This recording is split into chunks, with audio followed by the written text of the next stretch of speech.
Richard Foster describes this as the Christian discipline of an inward reality that results in an outward lifestyle. We cannot possess an inward reality without it having an effect on how we live. Thomas Kelly calls this theory the divine center. His book explains how our speech will become truthful and honest, and our lust for status will cease to exist. Our eyes will be cleared from the superficial lifestyle society has blinded and convinced us to live by. When we lack a divine center, our desire for fulfillment leads us into our attachment to things. The media has persuaded us to believe if we are not wearing our trendy brands, then we are out of sync with reality. Our book refers to this ideology as a sick society, and conforming to it will also make us sick. Now, what is sickness? A consumer society.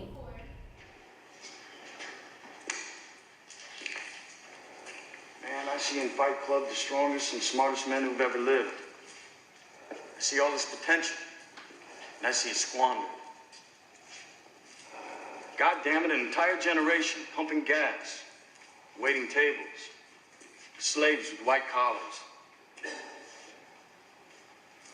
Advertising has us chasing cars and clothes, working jobs we hate so we can buy shit we don't need.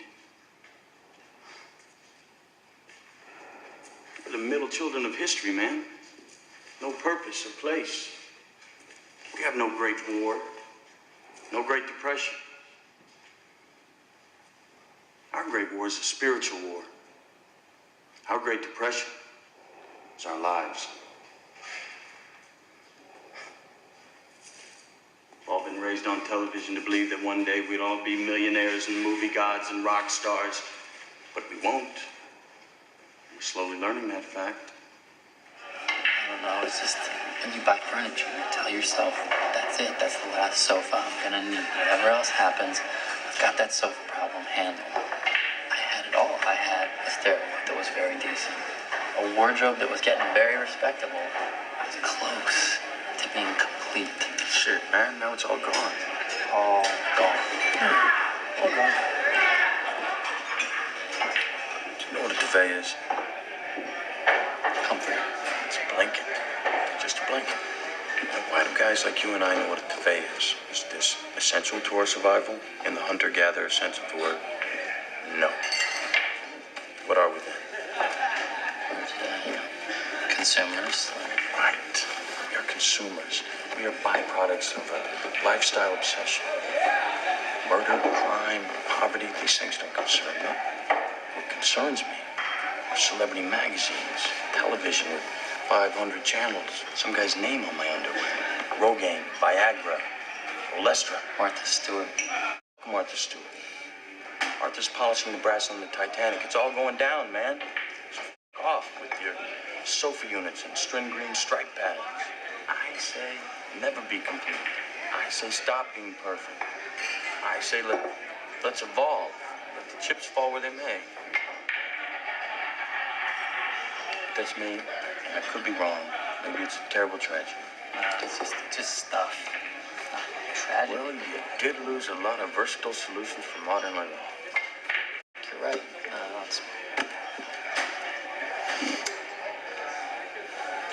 My insurance is probably going to cover it. So. What?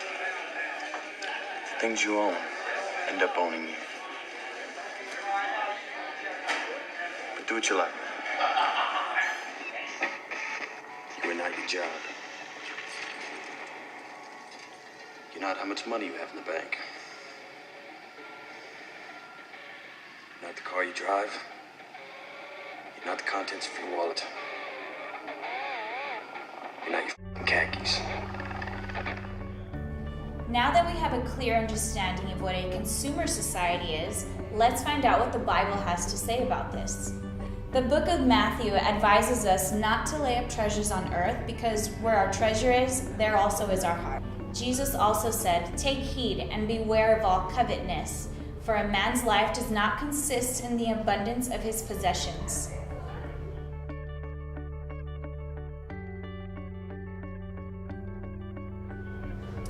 Jesus addresses economics more than any other social issue in the Bible. So here's something to think about. Richard Foster proposes the question, if, in a comparatively simple society, God makes such strong emphasis on the spiritual dangers of wealth, how much more should we, who live in a highly affluent culture, take this economic issue seriously? From an educational standpoint, the consumer society all boils down to one thing: money. Children are growing up thinking they need to get a degree in a field that will afford them what they need to live in this materialistic life they see in the media. They will waste years filling the void that comes from lack of their divine center. It is far more fulfilling to find your center and live a life you truly desire. What makes you itch? What sort of a situation would you like? Let's suppose, I do this often in vocational guidance of students. They come to me and say, well, we're getting out of college and we haven't the faintest idea what we want to do. So I always ask the question, what would you like to do if money were no object? How would you really enjoy spending your life? Well, it's so amazing. As a result of our kind of educational system, crowds of students say, well, we'd like to be painters, we'd like to be poets, we'd like to be writers, but as everybody knows, you can't earn any money that way. Or another person says, well, I'd like to live an out-of-doors life and ride horses. I say, do you want to teach in a riding school? Let's go through with it. What do you want to do? When we finally got down to something which the individual says he really wants to do, I will say to him, you do that. And forget the money. Because if you say that getting the money is the most important thing, you will spend your life completely wasting your time. You'll be doing things you don't like doing in order to go on living, that is, to go on doing things you don't like doing, which is stupid. Better to have a short life that is full of what you like doing than a long life spent in a miserable way. And after all, if you do really like what you're doing, it doesn't matter what it is, you can eventually turn it, you could eventually become a master of it. It's the only way to become a master of something, to be really with it. And then you'll be able to get a good fee for whatever it is. So don't worry too much. Somebody's interested in everything. And anything you can be interested in, you will find others who are. But it's absolutely stupid to spend your time doing things you don't like in order to go on spending things you don't like and doing things you don't like, and to teach your children to follow in the same track. See, what we're doing is we're bringing up children and educating them to live the same sort of lives we're living, in order that they may justify themselves and find satisfaction in life by bringing up their children, to bring up their children to do the same thing, so it's all wretch and no vomit. It never gets there. And so, therefore, it's so important to consider this question: what do I desire?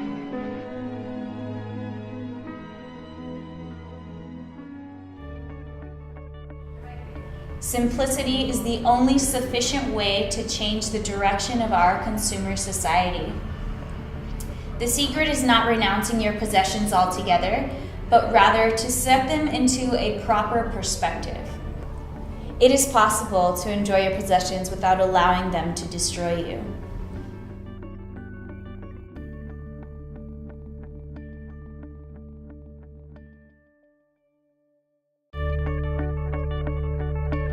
Of all the things the discipline teaches us in the Bible and Christianity, a lot of the time simplicity is the most ignored because it challenges our daily lifestyle and our possessions. No one feels comfortable with giving up what they feel they own because we like to be in control of what we think we have. Jesus tells us not to be anxious about our lives and what we shall eat or even drink, nor about our bodies and what we shall put on. He wants us to know that the value of life is far more superior to what we own or even what we eat or drink. The central point to the discipline is just to seek the kingdom of God first, and everything else should follow after that in their correct orders. So as long as you believe in God and seek Him first, then that'll put everything else in order: your family, your cars, your house, your money. This produces an inward reality. Simplicity involves a life of joyful unconcern for your possessions. So you shouldn't feel tied down to anything you own or anything you possess. He says that people that are greedy and materialistic oftentimes will never feel the freedom of this liberty because they're so tied down and anxious to everything they own. Freedom from anxiety caused by possessions requires three main attitudes and ways to live by. The first one is to receive what we have as a gift from God. We need to view everything we have as a gift from God and take nothing for granted. What we have should not be viewed as the results of our own labor, even though we like to think of it that way. A lot of the times what we have are given to us by the graciousness of God Himself. God is the only one that gives us the basic necessities of life, water, air, and the sun. The second one is to know that it is God's business, not ours, to care for what we have. And a lot of the times in our society, we're taught to lock things up, our house, our car, in fear of what might happen to them or what others might do to them. And a lot of the times you just have to trust God that nothing will happen to them and He'll keep all your possessions safe. It's little things like trusting in Him that you will keep your job, or you'll stay healthy, or your family will return home safely from wherever they've been. The third way to live is to have our goods available to others. This is a difficult situation for many of us because we fear what people might do to our possessions. We cling to our possessions rather than sharing them because we are anxious about tomorrow and what the future holds. If God is who we believe Him to be, we must not worry. We can share because we know He will care for us. These three attitudes are what Jesus coined as living without anxiety, free of possession. This is the inner reality of Christian simplicity. Until we learn to live this way, everything we view as necessary for life cannot fully be ours. The inner reality of simplicity can't become real until others can start seeing it through the way you live. Here's a video showing a few different definitions of simplicity.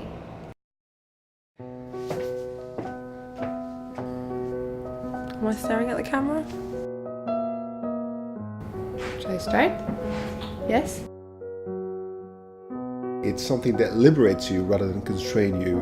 It actually amplifies possibilities. It empowers us to think differently, to have a point of view and to express the truth. It helps you to stand out from others, to cut through the clutter. You have to remove things that are superfluous. That's true, but you also have to focus about what are the things that really separate you and make you distinctive. You find what's really true, and once you've found that truth, you can use it to explode creativity in all sorts of different directions. It's about diversity, it's about richness. I'm going to start again, yeah? It's about knowing what you want to do and having the confidence and the courage to do it well. Being able to see what you need to see clearly, being able to distill the very essence of something. It's clear, it's concise, it's easily understood. It's not about stripping away totally, it's not about blandness, it's about touching me in my heart. Ask me a question again. I think it's about really cutting through the fluff, about understanding actually who you're talking to. If you speak with clarity and purpose, then people listen to you. And because you're easier to understand, you're more meaningful to people. You shine more brightly. I'm losing it. I want to say that again. Am I the worst? Shall I start again? The process is magical. You start off with one thing, and then like a rabbit out of a hat, it becomes something else. Adding clarity to everyday life. To achieve clear reporting and communications. It just allows us to bring a brand to life. That's it? Yeah. Oh, thank God. Is that any good? Cut. Retake. Hi. Simplicity is magic.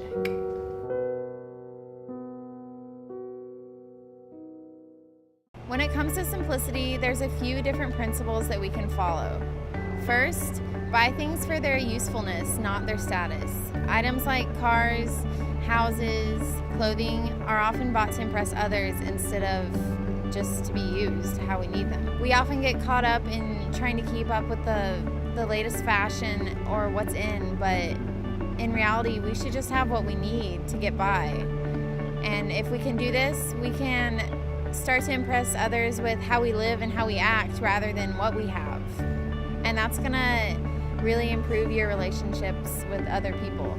This video shows us how crazy we've become with our possessions today. I hate when my phone charger won't reach my bed. I hate when my little seats aren't heated. When I go to the bathroom and I forget my phone. Le mette radio dans machine à laver, yo commence sentir. I hate it when my house is so big. I need 2 wireless washers. When my gun makes my hot water taste too cold. When I have to write my maid a check, but I forget her last name. M'pa ka écrit message devant marcher en même temps. Moi te quitté casse-moi en bas. Moi raï les voisins bloqué internet là. I hate it when I tell them no pickles and they still give me pickles.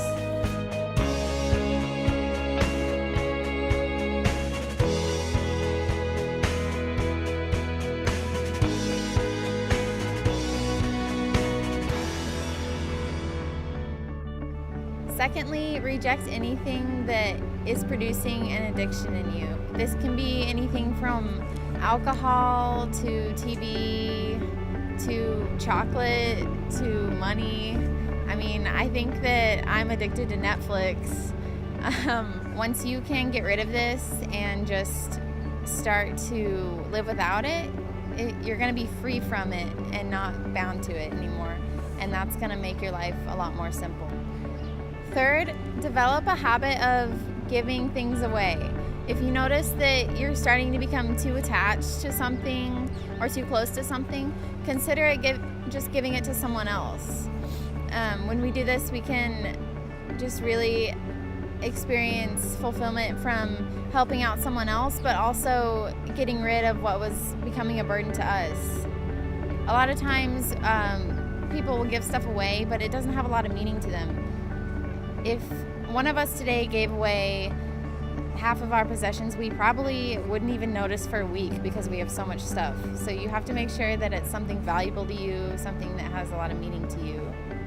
Fourth, refuse the need to keep up with the latest technology. How many times have we seen the new iPhone come out and we need to go upgrade our phone even though the one we have works perfectly fine, we just have to get the new one.